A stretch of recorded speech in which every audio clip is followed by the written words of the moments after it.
நம்ம ஹீரோ, ஹீரோயினும் இன்னைக்கு சந்திச்சுக்க போறாங்க. வாங்க அந்த சம்பவம் எப்போ, எப்படி, எங்க நடந்துச்சுன்னு பார்க்கலாம். பிரியா திருமணம் நெருங்க நெருங்க சிவாவுக்கு இயல்பாகவே இருக்க முடியவில்லை. அவனுக்கும் என்ன பண்ணி இந்த திருமணத்தை நிறுத்தணும்னு ஒண்ணும் புரியல. ஆனா பாவம் அவனுக்கு தெரியல. அவனுக்காகவே அங்க ஒருத்தி பிறந்து, வளர்ந்து தேவதை மாரி இருக்கான்னு. திருமண நாளும் வந்தது. பிரியாவுக்கு சிவா காதலிக்கிறத பற்றி எதுவும் தெரியாததுனால, சிவா கிட்ட அவ இயல்பா தான் பேசிட்டு இருந்தா. ஆனா சிவா இயல்பா இல்ல. அவன் எப்பவும் போல பேச மாட்றான். கொஞ்சம் விலகி இருக்கான்னு மட்டும் அவளுக்கு நல்லாவே தோணுது. சிவா கிட்ட அத பத்தி கேட்டாலும், "அதெல்லாம் ஒண்ணும் இல்லையே. நான் எப்பவும் போல தானே இருக்கேன்" என்று சொல்லி சமாளித்தான். ஆனால் உள்ளுக்குள் புழுங்கிக் கொண்டிருக்கிறான். வெளியே பகிர முடியாத நிலை. இங்க மணி, இவன் வேற திருமணம் அன்னைக்கு இருக்க மாட்டேன்னு சொல்லிட்டானே.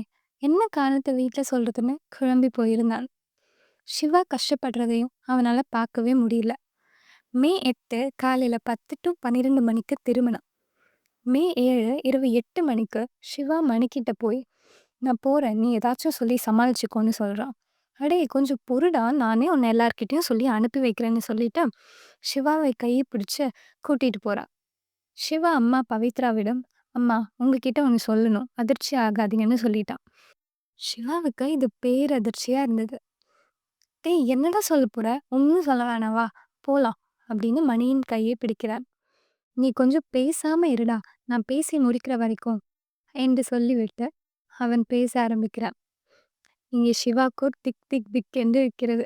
அவன் என்னதான் சொல்லி வைக்கப் போறானோ தெரியலையே என்று யோசித்துக் கொண்டவாறு, நான் லவ் பண்றத சொல்லிடுவானோ என்று பயத்திலே மணியவே பார்த்து கொண்டிருந்தான்.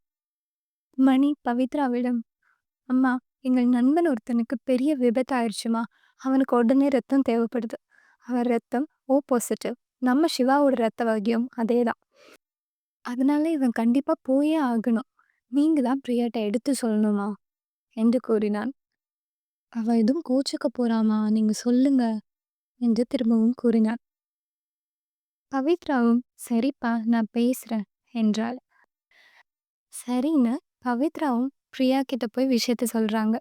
முதல்ல அழுது, "அது எப்படி இவன் போகலாம்? நான் விடமாட்டேன்னு" அடம் பிடிச்சா. அப்புறம் எல்லாரும் எடுத்து சொந்தும், "சரி போயிட்டு வா" என்று அவள் அனுமதியை தெரிவிச்சா. அவளை கடைசியாக பார்த்துவிட்டு கண்ணீருடன் விடை பெற்றான். அவன் மதுரை நோக்கி கிளம்பினான். பஸ்ஸில் ஏறி அமர்ந்து விட்டான். பஸ்ஸும் கிளம்பியது மதுரைக்கு. "அடியே சௌமி, இன்னைக்கும் லேட்டா எந்திரிக்கிற. உன் தோழி கீர்த்தி அக்கா திருமணத்துக்கு போகணும்னு சொன்னல்ல, எந்திரி சௌமி" என்று அவளை எழுப்பிக் கொண்டிருந்தாள் சாமியின் அம்மா லக்ஷ்மி. "அம்மா மதியம் தானம்மா கிளம்புறோம். இப்ப ஏன் ஏம்மா எழுப்புற? நான் தூங்கணும்.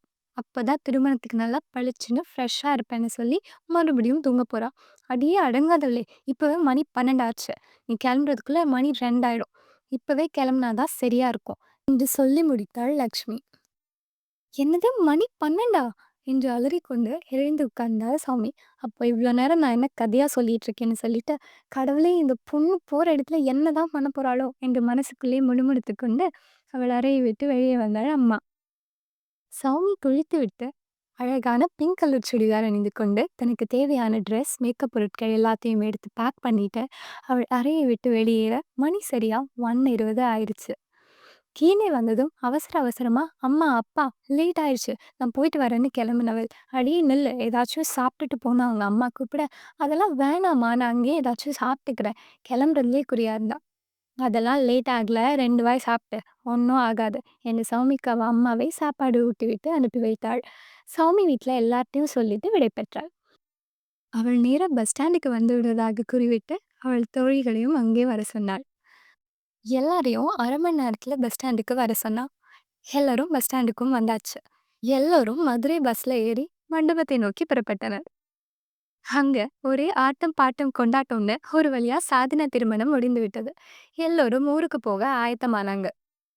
சௌமியோட தோழிகள் சௌமி கிட்ட, "சௌமி, எல்லாரும் ஒரே பஸ்ல போக வேணாம். ஏற்கனவே லேட் ஆயிடுச்சு. இதுல பஸ் ஸ்டாண்டுக்கு போய் இறங்கிட்டு அப்புறம் ஆட்டோ பிடிச்சு போனா ரொம்ப லேட் ஆயிடும். அதனால அவங்கவங்க ஊருக்கு போற பஸ் தனியாவே ஏறி" என்று சொன்னதும் சௌமிக்கும் அது சரி என்று தோன்றியது.